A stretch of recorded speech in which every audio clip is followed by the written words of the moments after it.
All right, what's up, guys? Welcome into Packers Total Access. My name is Clayton. You can check us out on packernet.com. Find me on Twitter at Packers_access. Email us, PackersTotalAccess@gmail.com. Text us, 865-658-5824. Joined alongside Tim live in Green Bay. We got Jacob in Wisconsin. Emilio was here, and as soon as it struck 8 o'clock, my time, 7 Central, he just disappears. He was like looking left and right, wondering what was going on. True international average of pressure. he did the squat, the half squat, and look. Yeah, the poopy. Right. The poopy. So listen, here's the deal. Internet went out about an hour ago. So we're running this whole thing off of my mobile phone, right? My Android, Team Droid, by the way, Team Samsung. So the thing might blow up here in a minute. I don't know what we're going to have happen here. If we do start having technical difficulties, that's the case. Let us know, guys, in the chat if everything sounds okay. All right, that's the thing we're worried about. So make sure there's no kind of delay, no kind of static, anything like that. But gentlemen, how was your day today? It was long. Emilio said it was hot. It was really hot out. Truck kept saying 98, 99, 100, and I'm I'm not a doctor. Thank you, Matt. Have y'all had some of that heat up north too, or no? Yeah, we had it for like a couple days, and it was beautiful today. It was like 70s all day. Gotcha. Good deal, man. Yeah, hopefully it'll clear up here soon, but they're saying we're going to set a record of 90-degree days this summer is what it's looking like. So we'll see what happens. Regardless, though, we're going to continue talking Packers as we inch our way closer to training camp, man. It's going to be an exciting summer. I was thinking earlier today, too, we're going to do some really cool stuff here coming up. Obviously, we're going to finish the season rewind out, and we'll be doing that on Rumble and X. We'll make sure everybody on all platforms knows all about it, of course. But we're also going to dive into some of the games of the past, too. I've been thinking about that. I'm thinking go back and watch the Super Bowl victory back in 2010. That would be cool. Also, we can go back and watch some of the 90s stuff, maybe the 96 Super Bowl. There was something the other day, too, I was thinking about Brett Favre's game after his pops died, right? Watch some highlights from that, kind of relive it. Against the Raiders on Monday Night Football. That one does stick in the memory bank for sure. Absolutely. I'll tell you what else sticks in my memory bank. That's the folks over at Ticket King, the official ticket provider of Packer Fan Total Access. Wisconsin-based since 1992, specializing in Packers tickets. They are Wisconsin's largest ticket source with offices next to Lambeau Field and in Milwaukee. You can click on the link in the video description that'll send you to theticketking.com where you can register for free as a customer and go ahead and start shopping for your Packers tickets. Make sure you check with Ticket King. They're going to be able to save you time and money here for the 2024 NFL season and specifically the Green Bay Packers. So, again, that's Ticket King, theticketking.com. The official ticket provider of Packer Fan Total Access. We appreciate them sponsoring the show. So let's dive right into the topics here, man. We got a bunch of stuff we can jump into. Really, really cool stuff that kind of came across the wire. Been focusing on Twitter a little bit, see what everybody's talking about.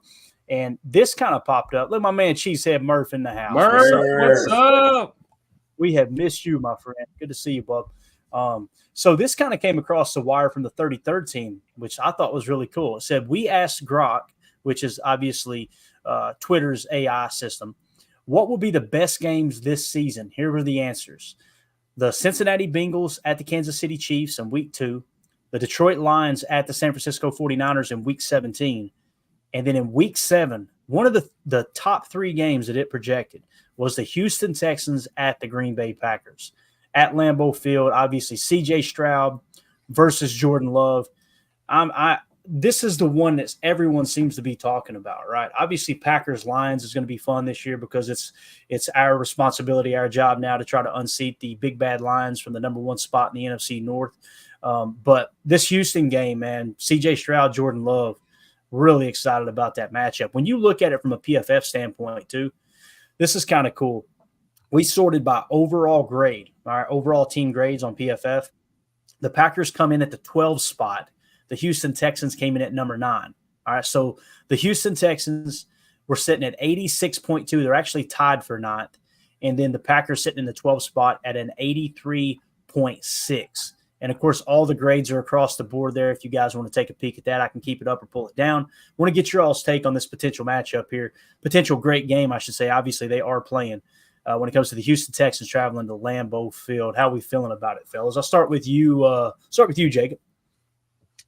Well, Well, do think I think it's going to be an interesting matchup for many reasons, because I think that the Texans and the Packers are really similar teams, kind of, I wouldn't say at similar points in their, franchises whatsoever. Obviously, the Packers have been kind of steady Eddie, had a small dip, and I wouldn't say we did a rebuild whatsoever, but when you swap from a franchise Hall of Famer quarterback to anybody, they're going to say that's a bit of a rebuild, and the way that Love responded. And if you're on the other side of the situation, CJ Stroud, I personally didn't think he was going to play that well his rookie year. I didn't think he, for whatever reason, had the talent, and I didn't honestly know a lot about him, but he single-handedly, with him and Will Anderson, those two picks kind of completely transformed that franchise. And then they made some other really good draft picks, some really good free agent signups, and they've had really good coaching. And one thing that it kind of sparked a stat I saw today. It was from Warren Sharp, or at Sharp Football on Twitter. It showed the total offensive penalty yards last year. And I didn't realize that the Packers were so well coached in that area. Number one, or the worst in yardage, was 486 to KC. You got to basically flip to the other end of the spectrum. We were the fifth lowest, or fifth best, if you want to look at it that way, with Green Bay had 282 offensive penalty yards. There was only 4 other teams that had lower numbers than we did. So both teams are well coached. Both teams have a young quarterback. Both teams have stacked wide receiver rooms. Both teams have up-and-coming defenses, and I think it's going to be a fun matchup. I think that I still going to take the Packers out. What time? Week 7. What time of year is that? Is that going to be around October 20th? October 20th. Okay. I think we got the schedule here. I don't know if it actually shows the dates here. Yeah, great point by Ron up there on the chat too, about the game possibly being flexed. I mean, look at that schedule. There's not a night game in sight in that part of the season. So, if those teams are hot, that matchup I could see it getting flexed too. I agree with Ron. I remember we talked about that it's a bunch of early games to, one, get them into a routine, but two,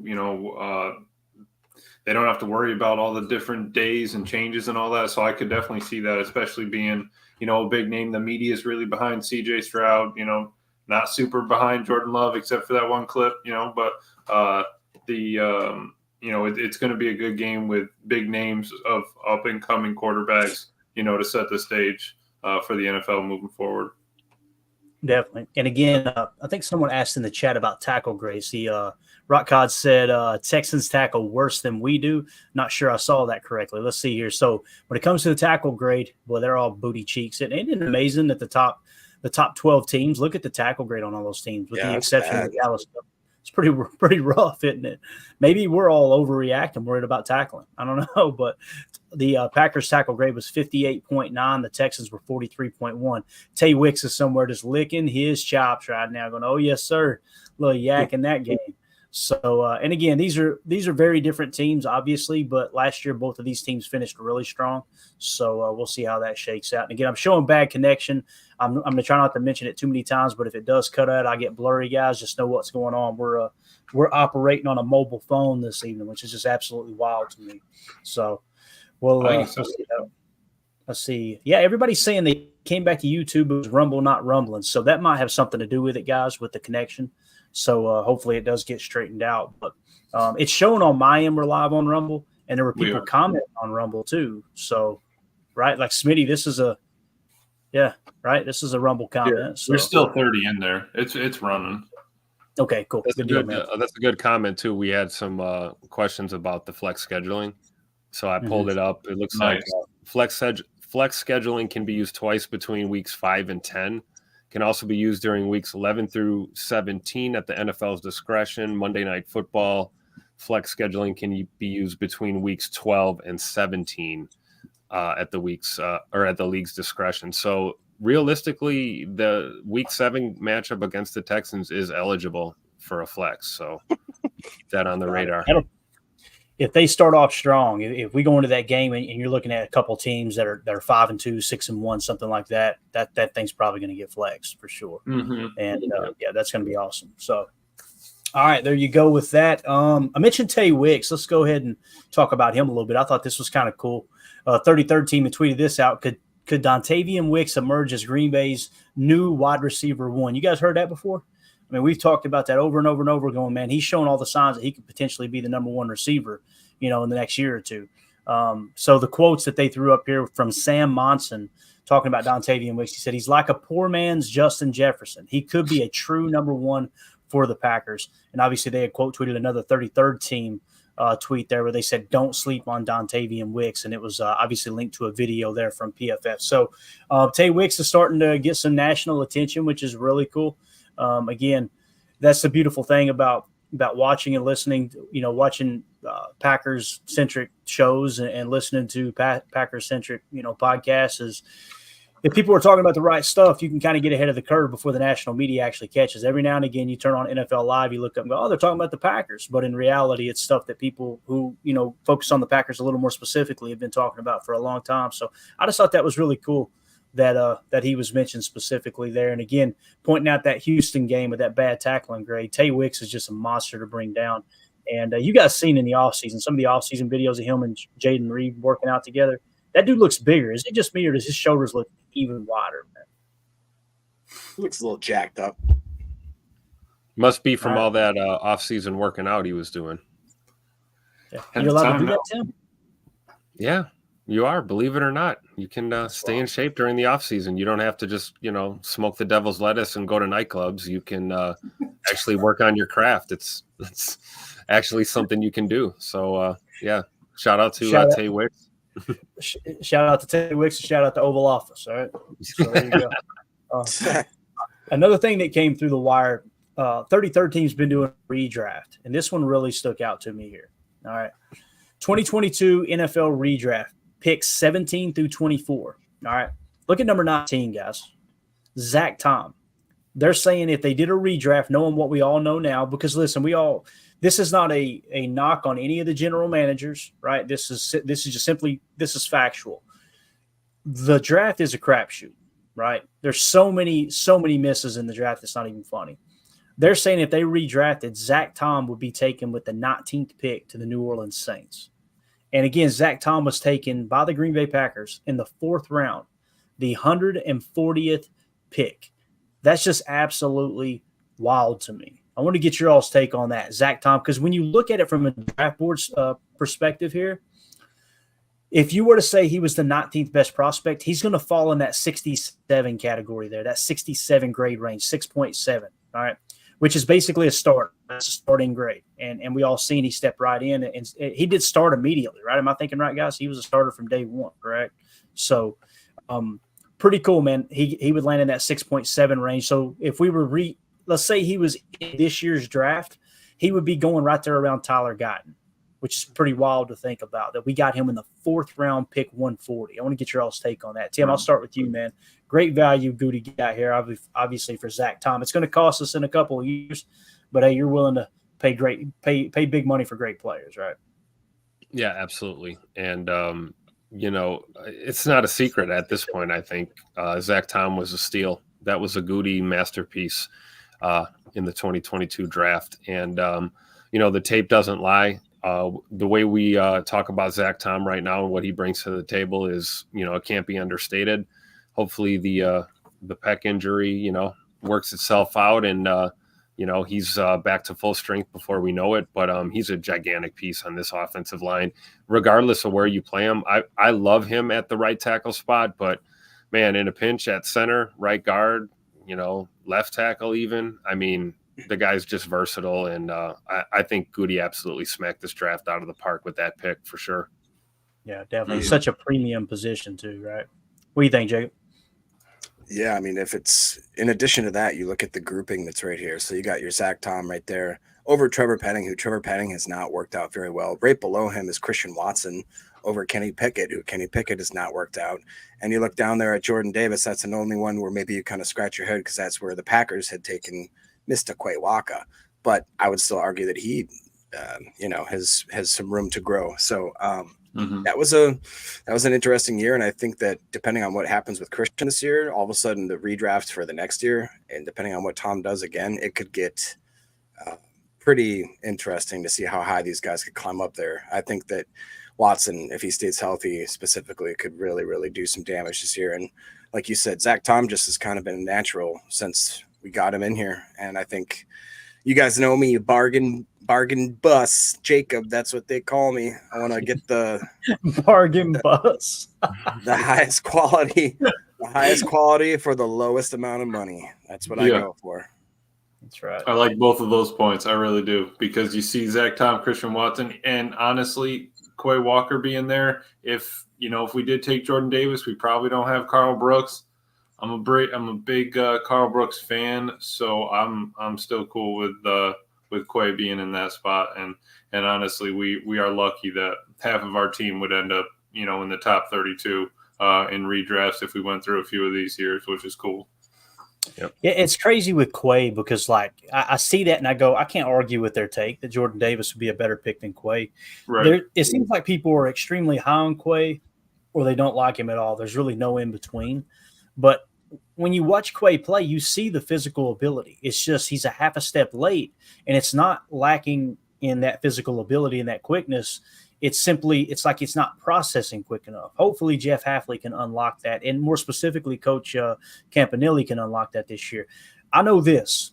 Gone are the days of, well, the coaches are not letting them play fast, because Coach Campanelli, and like I said, Jeff Hafley are not going to be going, hey, guys, let's just kind of play it. No, they're going to be going attack, attack, attack. So this is Quay's year, man. You got to put it together. And I wanted to because, again, everything you see on social media, I love that dude, man. Anytime you send out a tweet saying anybody in Green Bay got a boat, I want to go fishing, that's my kind of cat right there, dude. That's it. So. Yes, sir. I like what you said, though, Clayton. That's so true. Like, I feel like this defensive staff that they've put together is putting an emphasis on let's do the thinking and the scheming and the install. Let's do that at practice. Let's do that at camp. Let's do that during walkthrough. And when we go out there on Sunday and we play football, let's just play. And that's going to be, it's going to benefit players like Quay Walker. It's going to benefit players like Jair Alexander. There's a few more I could list off too, off the top of my head, but I love that style that they're bringing to the table here, where let's lay the groundwork. Let's get the guys to buy in. Everybody's playing for each other out there. And, when it's time to snap the ball on Sunday, let's just go play our game and not overthink, not get tentative. Not play overly cautious, just go out there and play your game. And believe me, that Georgia Bulldog, Quay Walker, that's going to speak volumes to his game. We're going to see a big difference, I think, with Quay in 2024 for sure. Yeah, absolutely. Coach Lynn in the chat says, Coach Camp will get him right. Campbell said Quay is a dog. I believe him. It seems like everybody who's played with Quay, played alongside him, have said the same thing, Coach Lynn. It's just want to see him put it together, man. Got to put it together. I know someone I'm expecting to fully put it together this year is our boy Rashan Gary. Wes Hodkiewicz, the great Wes Hodkiewicz, one of my favorite Packers. I don't know if you call him a beat reporter or what. Obviously, he works directly for Packers.com. Just does a phenomenal job. I love that he keeps his personal stuff out of everything. He just simply talks Packers, and I really appreciate that, man. He just sticks to the Packers, and I love that about Wes. He says, quote, when I first got back here, this is Rashan Gary talking, by the way. When I first got back here, I was talking to the training staff. I'm like, I missed this. I actually missed this. Knee injury behind him. Rashan Gary ready to get back on the attack in 2024. And the Green Bay Packers actually tweeted out and said, quote, he's the engine. He drives it. It's what he does. I'm pretty sure that was a Matt LaFleur quote. I could be wrong. But it says a healthy offseason for Rashan Gary means putting in the work. So when you talk Rashan Gary and a fully healthy Rashan Gary, and now one who, in my opinion, he looks like he's cut. To me, it looks like he's cut at least 5 or 10 pounds in those videos we've seen. Now, maybe they get him back in Green Bay. They want to put a little bit of weight back on him. I don't know. Because, they've got target weights. That's one of the assignment all the players get.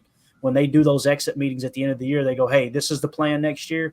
And obviously, if they make a new hire, they may shift it a little bit. But they let those guys know, we want you back in here at this weight. Right, that's the goal, and they'll give a specific weight.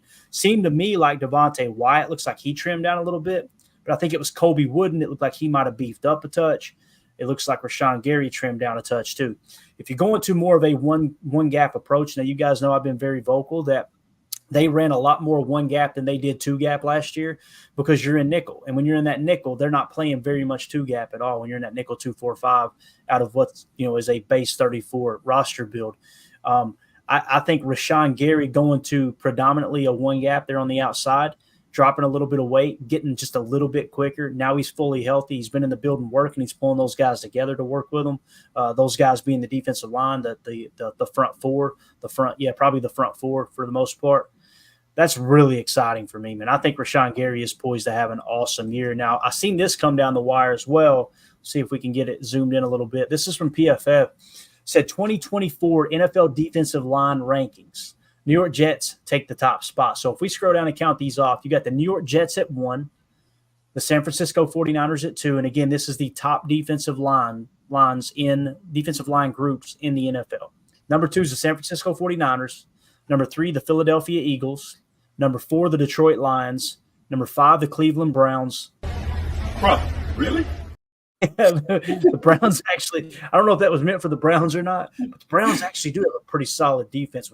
Is it Jim Schwartz that's out there? Am I thinking right, guys? Is he still there? See if it mentions him. I don't know if it does or not. Didn't say. I think Jim Schwartz is still there. But number 6, the Dallas Cowboys. Number 7, the Indianapolis Colts. Number 8, the Pittsburgh Steelers. Obviously, with T.J. Watt, you take him off there, they're probably coming in at 28. Number 9, you got the Las Vegas Raiders. Number 10, the Houston Texans. And right behind them, number 11, the Green Bay Packers. And the article says, the best version of Rashan Gary is one of the most impactful edge rushers in the game, but injuries slowed his role a little last season, and a 79.0 PFF grade was a notable step backward even after he came back healthy. Kenny Clark and Preston Smith are very solid players, but the key to the defensive line will be the growth of young players, Devontae Wyatt, Carl Brooks, baby, inside, as well as 2023 first-round pick Lucas Van Ness. How do you guys feel about that? Do you think that's a fair ranking of the Green Bay Packers defensive line there at number 11? I'll hold my opinion till the end. I don't want to sway anybody. Emilio, let's start with you this time, man. You like this or no? Yeah, I mean, I think it's fair at the moment. You know, they're not they haven't seen it all come together, right? Rashan was still down a little bit. We are switching to, we're switching from a 3-4 to a 4-3. We're asking them to do a little bit different stuff. I feel like it's kind of been like that with all of them. Quarterback ranking, team ranking. We've been sitting at anywhere from 7 to 12. And then, I think we're top 4 in the NFC, but I just don't understand, the fact that we sit at 11. But I'm all right with it. I'll take it. All right, yeah. Tim, what do you think, Bo? Yeah, I'm with Emilio and Ron here in the chat too. Fair ranking for now. For now, baby. Coming in just outside of the top 10 with this D-line group. I mean, we haven't seen a down of football yet, so I'm okay with that. I've said for the last month and a half or so that I believe we'll have a top 10, possibly top 5 defense when it's all said and done, but that's going to take a course of a season. So coming in at 11, we're in good company. I think that's fair for right now, and I just hope the boys have a great camp and we continue to improve. I think, Rashan cutting a little bit of weight makes sense, honestly. I mean, Rashan's a strong, powerful dude, but that's not his game. He is speed and technique and football IQ. That's how he's beating guys. So if they wanted him to trim up a little bit, be even leaner and faster, hey, that's great. I can imagine the boys on the D-line that got the call about adding some weight. And, they're probably kind of excited. They can, eat some more cheese curds, Cheese curds make my stomach hurt all the time, but I do eat them, though. Hey, if coach says you got to put some weight on, you got to put some weight on. So, I'm looking forward to seeing this new group, though, for sure, in the 43 this year. Yeah. Especially with some of these young guys, getting a little more work in the offseason. Devontae Wyatt, Lucas Van Ness, Carl Brooks, like the article says. There's going to be some serious competition in the defensive line room, too. What do you think, Jacob? You feel good about this? You think they're underrated, overrated? What do you think?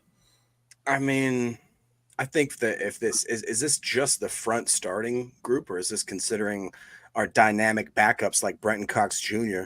and just the tip, though? Just other men of that similar ilk. Does it take in consideration the rotation? Or are we just talking about our front, our front runners here? I think it is, seeing that it mentioned Devontae Wyatt, Carl Brooks, and LVN. I mean, obviously that's Kenny Clark, Preston Smith. It's pretty much everybody. Yeah, they're listing 6 different players here. So it's talking about the defensive line group as a whole. I mean, I really do think about that because on the really, without any jokes, I'm going to try to say Brenton Cox Jr. and Kingsley, Enigbare, and LVN as those aren't our starters. Those are guys that are rotational players, situational players. That's crazy. And we also, that's not even talking about Rashan Gary and Preston Smith, who are two very, very, very well and established DNs. I think interior defensive lineman is where I think we really kind of shoot up the rankings, because if Carl Brooks takes that step like we think he could, if Devontae Wyatt has any kind of well-rounded game other than the fact that he's just a dynamic pass rusher, but even if we limit his role to being just like a third or, just kind of utilize that talent and really put it to the forefront, I think that could shoot us up. And not even talking about Colby Wooden, and like we talked about, if Slayton is playing like a true nose or anything like that. I mean, have you ever looked into that stat again and seen if that when he wasn't like when he's an actual one tech or something, that he was Hercules? And again, it got shared in a Twitter group that I've been added to like 600 Twitter groups just randomly, and it got shared in there. And Clayton, I have so many friends. No, believe me, I'm in half of them going, boy, I could not have a conversation with any of these guys. We disagree on so much, so I just stay quiet. I'm laying back in the weeds like, that's interesting. Now, of course, they get in there and fight and argue, and every now and again, in one of these chats, which was hilarious, a guy they were going to kick him out, and he left before they could kick him out, so he just pops in pretty much daily and trolls them and leaves before they can kick him. So that's the type of groups they are. But yeah, I just randomly get added to them. So not a big deal. It's more of a punishment is the way I see it, Jacob, to be honest with you. So Greg Ross in the chat said, hit the like button to help other Green Bay fans find us. Appreciate that, Greg. Yeah, if you guys would, just take a quick second, hit that like button. Feel free to share it as well. I know we got a ton of people in here on Rumble. We got a bunch on YouTube and on Twitter. We appreciate y'all making us a part of your evening here on this. What is it, Wednesday evening? So, all right. So my take on it is I think it's a pretty fair ranking, really. And the reason being is, you've seen them get in the backfield so much last year. Kenny Clark, Devontae Wyatt, those guys were they were in the backfield constantly. The problem was they couldn't finish the play. They couldn't tackle, right? That was the big thing I noticed with Devontae Wyatt and Kenny Clark was they missed a whole lot of tackles, and the stats kind of reflect that. So if they can come in and I think, is it Ogabasi that's going to be the defensive line coach? Am I thinking right, fellas? The interior defensive line coach. So if Ogabasi can come in and kind of clean that up for them and just cut those missed tackles in half from a defensive line standpoint, more specifically defensive tackle, then I think they could jump darn near into the top 5, right? But as it sits right now, I think you got guys that can create a ton of pressure. They're very disruptive. They just don't play under control at the point of attack when they get to the ball carrier. So if they get that straightened out, I think they can be a lot better here. Angus McHaggis says, my take on the defensive line is they did absolutely nothing there in free agency or the draft, so they consider it deep and talented. It's a great point, Angus. We talk Packers every day, but there's no way that we know a quarter of what Goody knows and his entire staff knows about talent evaluation. We don't want to be those guys pretending like we do. And the fact that they said, you know what, we're good. We don't need to add anything very highly about this group. I think that's very, very fair. As Greg Rice says, fair, Miss Pelosi, fair. So there you go. Eric says Clayton is Twitter famous. I'm jealous. No, you ain't, Eric. You lying. Twitter famous. It's hilarious. Yeah, that's like saying I can't say that. Anyway. I don't know. I'm not a doctor. It's like that's like winning a spelling bee back home in my hometown in Harlan County, Kentucky. Not a big deal. Not a big deal. So, all right. Let's move on to another topic here. Obviously, you guys got anything else on the defensive line there in those rankings? Anything at all? No, I'm excited for the hockey line changes. I think we're gonna have a big rotation. Yeah. There you go. Hey, and I don't know if you listened to that the other day, but when they had the general manager, Michael Lombardi and Femi Abemefe had the general manager from the Colts. Did you ever listen to it, Amelia? Yeah, I listened to it. You hear him talking about that? You can never be too deep at defensive line. Yeah, he's like, even if you have a guy, you take him. Yes, and he's talking about on offensive line as well. And as he's talking about just like building in the trenches, I'm thinking, this is exactly what we've done here lately, right? The year before, LVN at number 13, right? Edge defender, defensive lineman. Last year, or this past draft, Jordan Morgan, somebody who's they tried him at 4 different positions in camp. So they're following that blueprint. It's the blueprint that the Eagles follow too, and you've seen it got them to a Super Bowl a couple of years ago, right? They were that group that they just continue to draft defensive lineman after defensive lineman. And with his point being, like, the game has sped up so much now that we're not running the ball as much. The clock's not running as fast. We're throwing more out routes. There's more deep shots. So there's a lot more plays that are happening in a game. You're asking a 350-pound defensive lineman to play 60 snaps. It's not going to happen. So, like, you need a rotation. You might as well keep them all as fresh as you can and get, 100% effort out of them. 50% of the time rather than the other way around. So I think it's a great point. And I think he stuck to it. The guy said he's going to go down swinging, that the trenches is the way to go. And I think Goody thinks that as well, and just building from it. Yeah, because the year before was Devontae Wyatt, right? Am I thinking right? So they took Devontae Wyatt. Then they took LVN. Now they took Jordan. Give me one more, Tim. They took Jordan Moore. Thank you, Coach Half. 3 of them. Yeah. I mean, obviously, man, that's the blueprint they're following, right? And Jordan Love today. Let's talk about this real quick. Then we're going to talk about takeaways, interceptions, turnover differential, that type of thing from the 2023 season. But we were going to play a video, but we were concerned that YouTube may mark it, and we, obviously want to play everything safe here.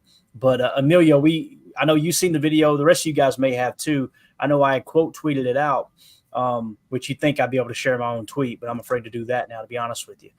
Everything's AI detected. So it's not like there's a human going, nope, can't do that. It's just wild how everything's operating. But anyway, so it was Mike Tannenbaum, right, who was a former GM, which, by the way, it's absolutely hilarious. I had someone comment, and they may be listening. Listen, I apologize if this is disrespectful, but this is just the way I see stuff.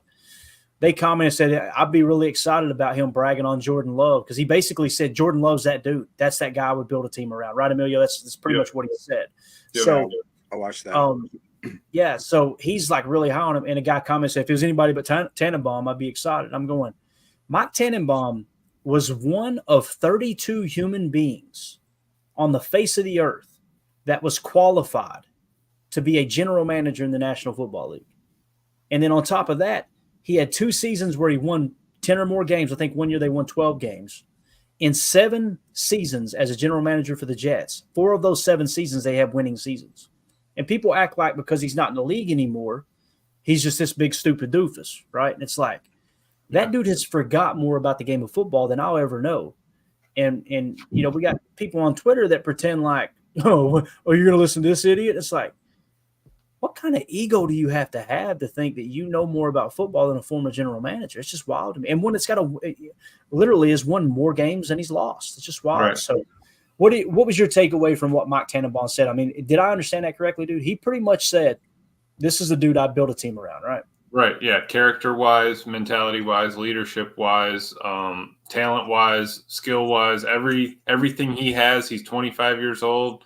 He said, but besides Patrick Mahomes, everything he has, that would be the quarterback I decided to build a team around. He said, yeah, CJ Stroud is here, but he's only been in the league for a year, right? And Jordan Love still has that age and that experience with that. So he said over Josh Allen too. Josh Allen, yep, different running style because Jordan Love's not taking hits. I mean, he'll take a hit to throw the ball, but he's not running, full speed at a corner. All right. Absolutely. Yep. There's another Mahomes comp, right? Because they preface that statement by saying, okay, take Pat Mahomes off the board. Who's your guy? First name out of his mouth is Jordan Love. That's over Josh Allen. That's over Joe Burrow. That's over Jalen Hurts. That's over a lot of these quarterbacks. And I think it's a valid point about CJ Stroud too. I mean, he had a phenomenal season last year, but we've seen one-offs before in the NFL, and I'm not by any stretch of the imagination saying that CJ Stroud had a fluke rookie year and that he's going to have a sophomore slump. I don't think that's going to happen at all. I think dude's the real deal, but Jordan Love is in a class of his own, in my opinion. And that's not just seeing that with my Homer glasses on. That's just, objectively looking at the guy playing the position and the way he approaches the game. I mean, he's in the upper echelon of quarterbacks in the NFL for sure, and absolutely deserves to be mentioned in the same breath as Pat Mahomes and, the rest of the top tier talent in the league for sure. Yeah. So you got to go ahead, Emilio. I'm sorry. Quote of it was, outside of Patrick Mahomes, if we were running an NFL team today, there's nobody on the planet I'd rather have than Jordan Love. Says the sky's the limit for him. Now let's say he's wrong and he's just a top 10 quarterback. You know what I'm saying? Yeah. Yeah, right. Okay. With Matt LaFleur calling the plays in this O-line that we're putting together, okay. We'll take it. Cool. We got Josh absolutely. Jacobs too, by the way. We're good. I think what you're seeing is the ceiling is going to be top 3 and the floor is probably going to be top 15, right? And you're probably going to hover somewhere in between the majority of his career, which would be somewhere between 10 and 5. Sign me the hell up, boys. Like, are you kidding me? We're stepping right into another quarterback who's going to be competing for a Super Bowl year in and year out with his play, right? Obviously, the team's got to be built around him. Can't be having punts blocked and returned for touchdowns in the fourth quarter in the NFC Championship game. Those things are going to matter, right? But I think that Jordan's got everything it takes. Now, obviously, that was a former general manager that said that. So you go, okay, just remove his opinion for just a second. Dan Orlovsky, former NFL quarterback. Now, immediately, those same people go, what does he know? He was a backup. Okay, I got you. He made it to the NFL. Did you? Didn't think so. Okay, so he was on Wildy and Tausch, and basically, Dan Orlovsky said, if you were looking as far as a quarterback that's developing and they haven't hit their ceiling yet, and they're showing that they're getting better, pretty much on a weekly basis. He said he's gotten better from college to the pros, and now last year, just from the first half of the season to the second half of the season, to see him advance his game at the level he did, he said, I'd probably put Brock Purdy in that same category, but I'm still picking Jordan Love as that dude. He's that guy that he would pick to run a franchise as well. So you've got former general managers, you've got former NFL quarterbacks talking about him now. You've seen the hot video Jordan put out where it was just all of his teammates plastered all over that video, right? The dude's got leadership. He's humble. He's hungry. Get the contract done. And I'm telling you, man, we got the leader of the pack. There you go. M. Smitty said it. Pay that man his money, right? Mm-hmm. So I don't know. I just love the Jordan Love talk. I'm excited to get that contract in the books here sooner rather than later. And maybe incentive base is the way to go too. Maybe they bridge that gap with some high-end incentives that, hey, look, if you compete at an MVP level or you make a Pro Bowl or something like that, it'll boost him up to be one of, if not the highest paid quarterbacks in the league. Maybe that's the way to get the to bridge that gap. I don't know. That's what I've always been for. Always. And I think every fan's like that, Jacob. You know what I mean? Like, if we had it our way, everything would be production based, right? Yeah. You get paid what you do. So go ahead, man. Yeah.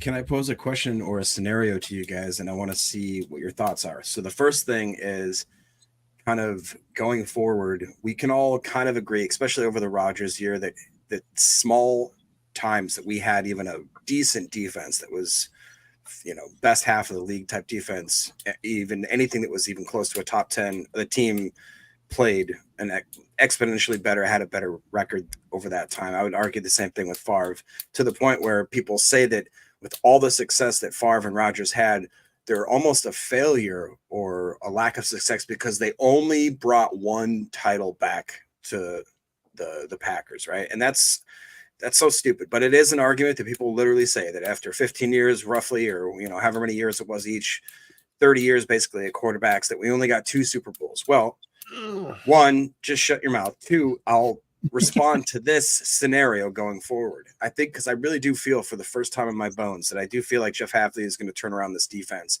and I think we have enough talent that we finally can put it together. If in this next window the Packers have kind of opened up, which we can see is at least 2 to maybe 4 to 5 years, depending on how we draft, we could extend that window.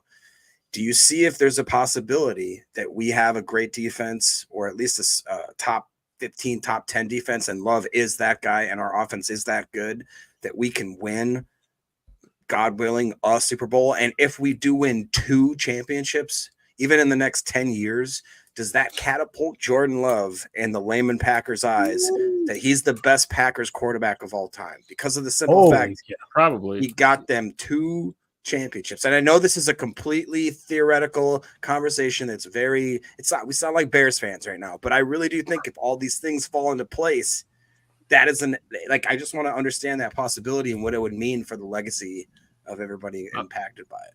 I'm glad that you mentioned the flaw in that whole psychology of looking at it that way. Wins and losses are not a quarterback stat. Right. Wins and losses are a team stat. Championships are a team stat. All respect to Peyton Manning, but he got his second ring with a killer defense in Denver. Yes. That was a team Super Bowl there. So I think you're right though, that if Jay Money is at the helm and we win more than one Lombardi during his tenure, I think there will be a large portion of the fan base that will put him up above Rodgers and Favre, just because, again, of that flawed wisdom of, those guys only got, one ring, whatever. I look at quarterbacking a little different. I think, Clayton, you've hit this on the head several times when you talk about the major attributes of, top-tier quarterbacks. And Super Bowl rings come into play, but that is not a unilateral thing. Tom Brady didn't win all the Super Bowls by himself in New England. They had a dynasty for a reason. So wins and losses are a team stat. I firmly believe that. But I do agree with your sentiment, Jacob, that I think if he does pull it off more than once, I think the fan base will respond accordingly. And since we're on the subject, we're winning it this year. I'm telling you that right now. Go ahead and put your find the money line right now and put the money up on the Packers right now while the odds are still in our favor. Get maximum payout. We're bringing Lombardi home in 2024. Let me go ahead.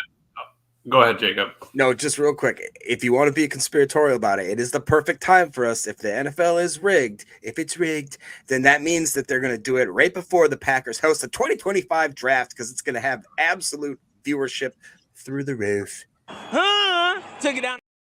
So let me add to that, Tim. So on top of the fact that we're winning it this year, the reason we got out of our slump was Ron Wolf, right? Back in the 90s. The reason we're out of that is because of Ron and his magic. So he's still here. Mark needs one. Mark needs another Super Bowl. Mark needs a Super Bowl, right? Because there you go. He wasn't here. So we need to get Mark one. Then Ed's coming in next year. Ed still needs a Super Bowl. We're going to have to get him at least one. Probably pretty soon off the jump, within 2 or 3 years. And then we're off to the races. Yeah, I think Jordan Love is going to be in the conversation with Mr. Starr, definitely.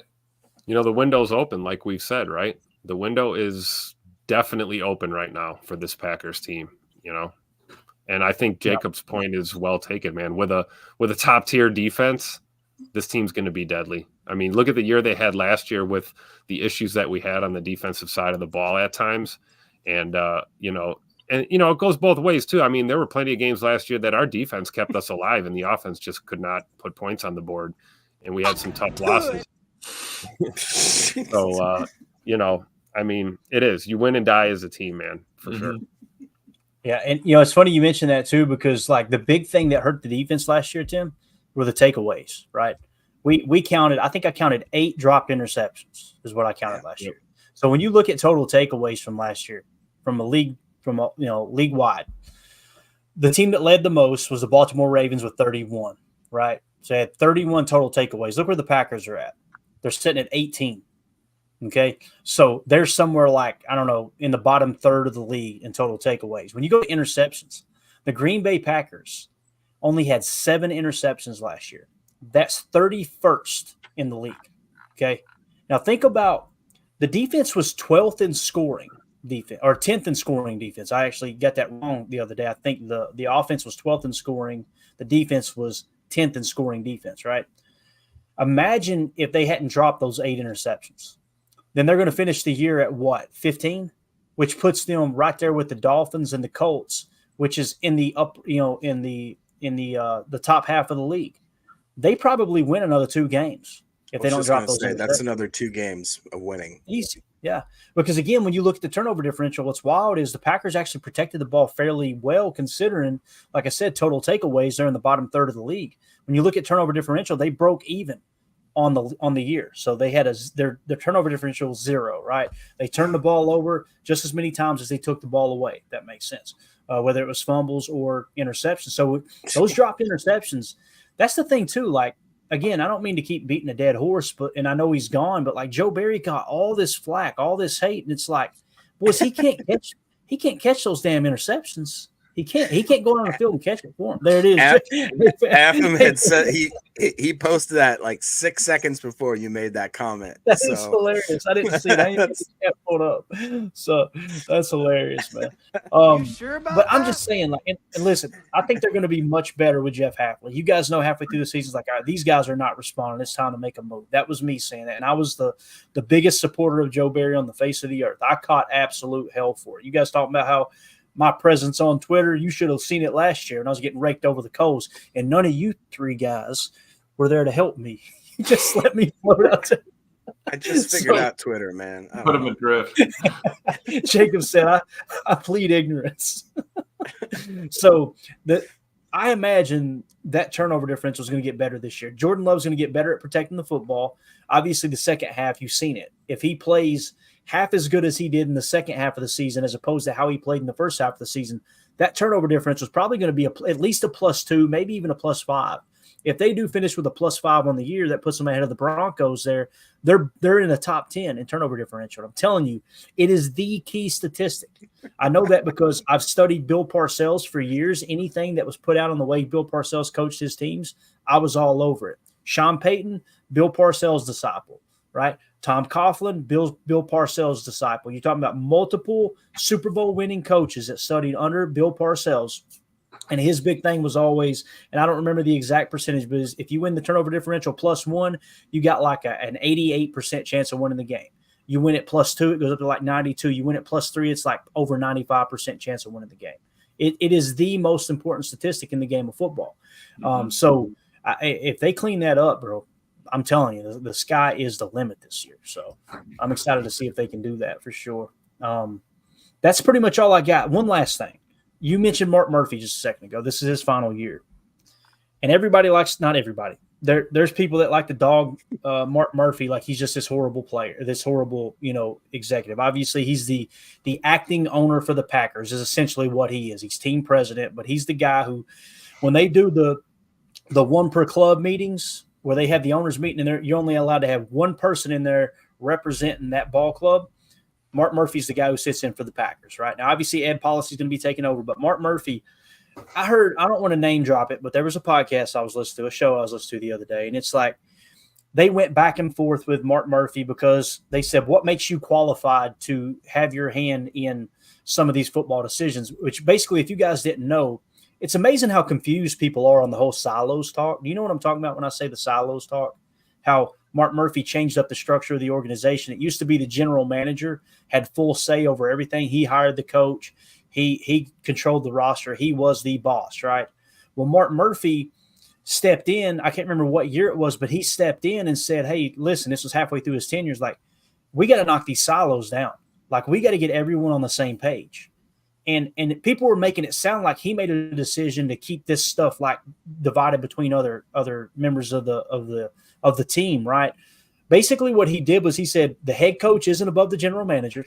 The general manager isn't above the head coach, and the Russ Ball, he's not above any of them. Nobody's above him. We're all going to come together. We're going to meet on a consistent basis. We're going to get on the same damn page and keep each other in the loop. Because what happened with Mike McCarthy was there was times that a player would just show up to practice and he didn't even know they signed him, because that's the way the old structure. It's not a knock on Ted Thompson. It's not a knock on Ron Wolf.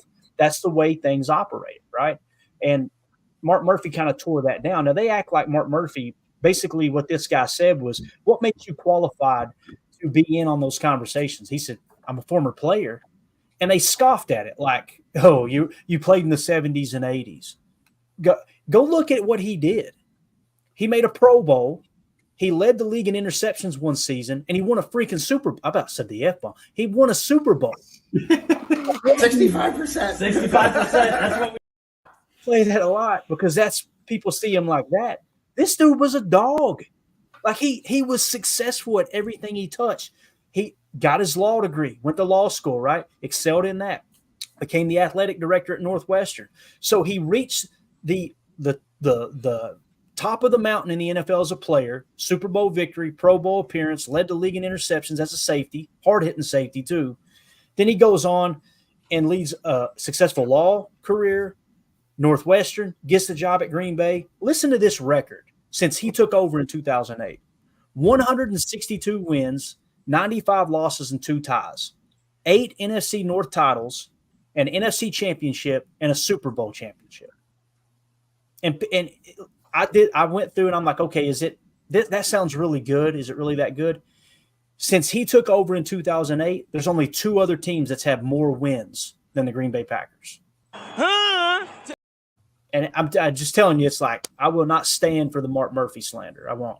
And by the way, he handles the business stuff. That's his top priority. Look over there at Titletown. Look how they're printing money at $12.65 right now. Like, I'm telling you, man, that dude, his ass better be in the Packer Hall of Fame because he's done one hell of a job.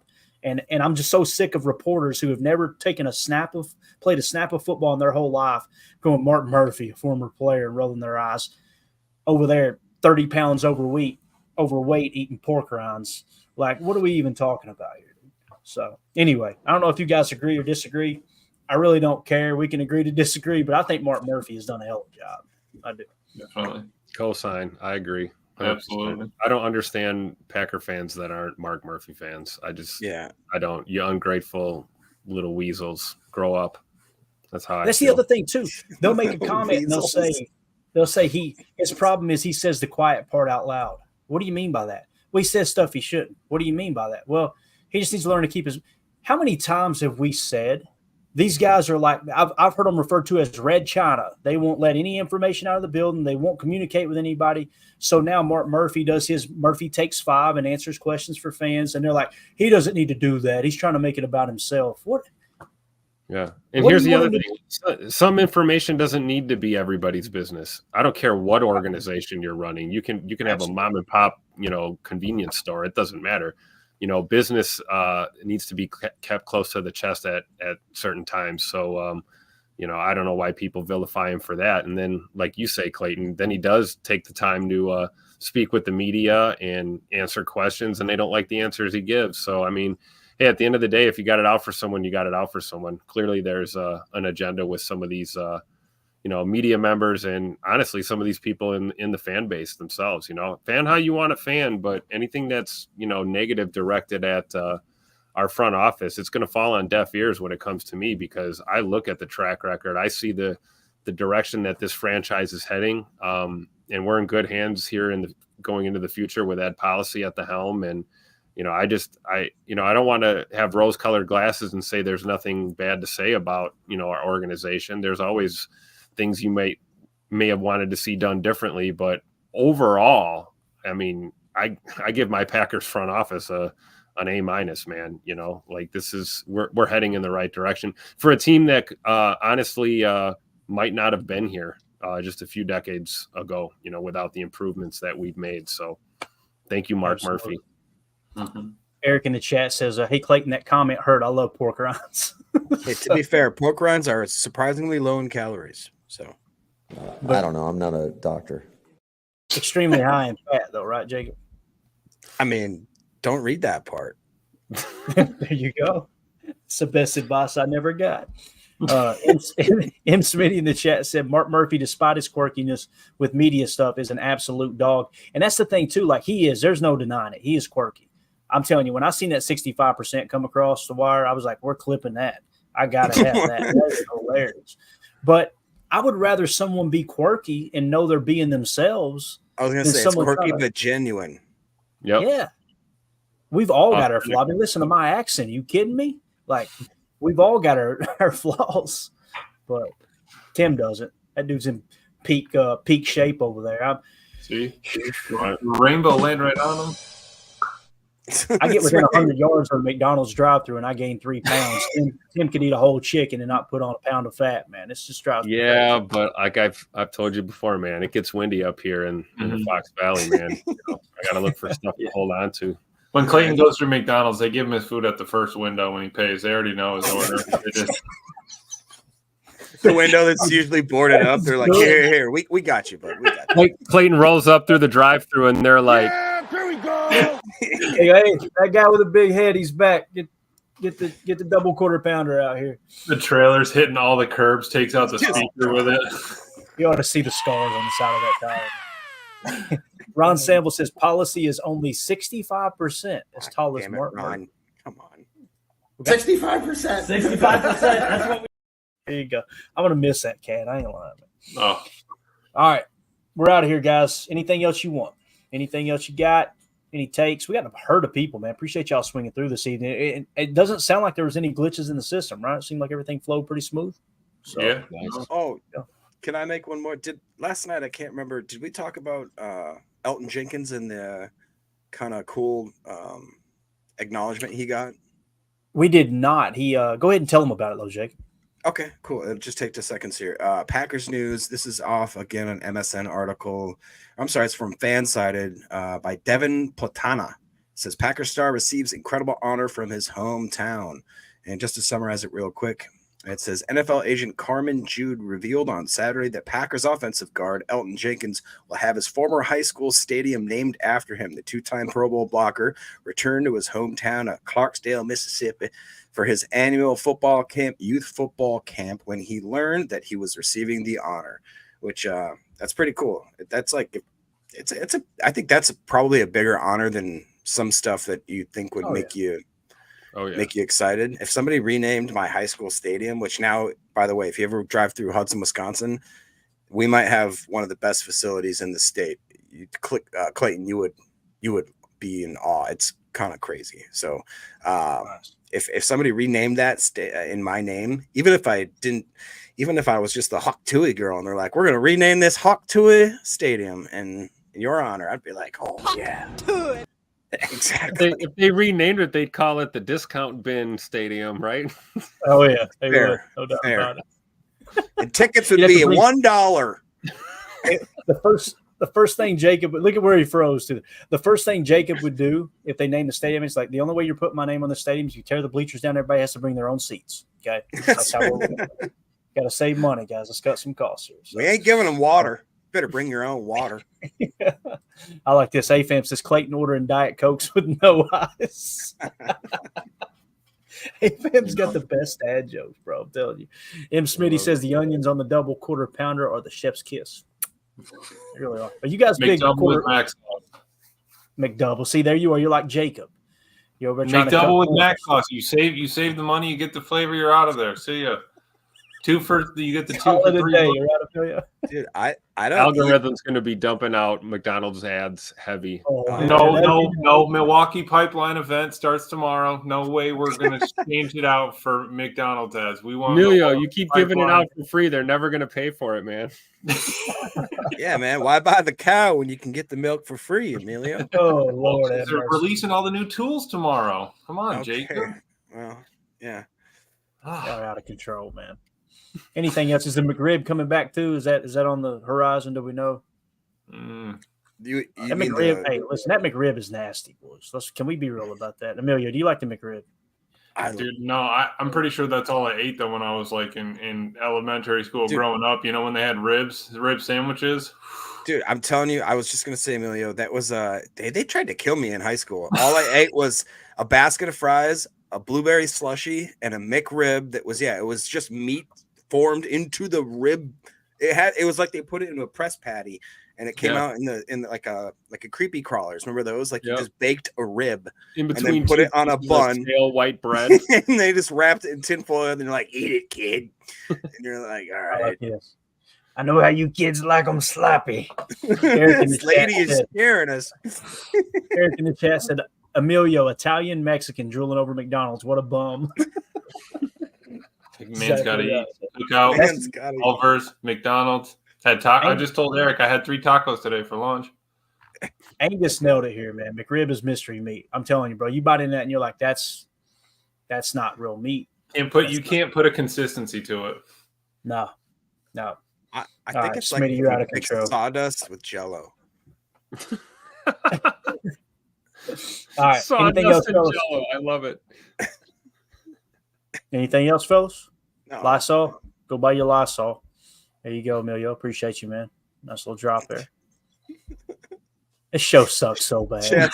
Chat's going wild. We can't even. I know. Well, we'll be back tomorrow to talk more Packers. Less McDonald's, more Packers. There you go. So bad it's good. All right, guys, we're out. I appreciate y'all for hanging out with us. It's always a blast. I'm glad the phone didn't blow up as we, like I said, this whole show was streamed off of 5G on a Verizon phone that's about 3 years old because I'm a cheapo too. And that thing is probably 200 degrees right now. It's gonna hot. start a fire. For speaking sure. of fires, For those of you real listening quick, on the pod, did you guys see that Thank you Randall for making Cobb's us part house? of your day.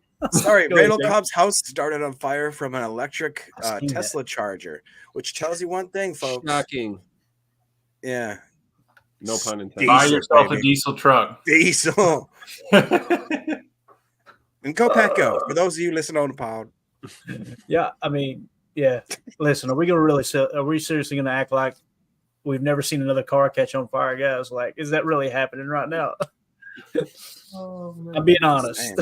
Look at Jacob. Let's put Jacob full screen. Jacob, we got to know, man. Tell us. I've never seen a car start on fire. There you go.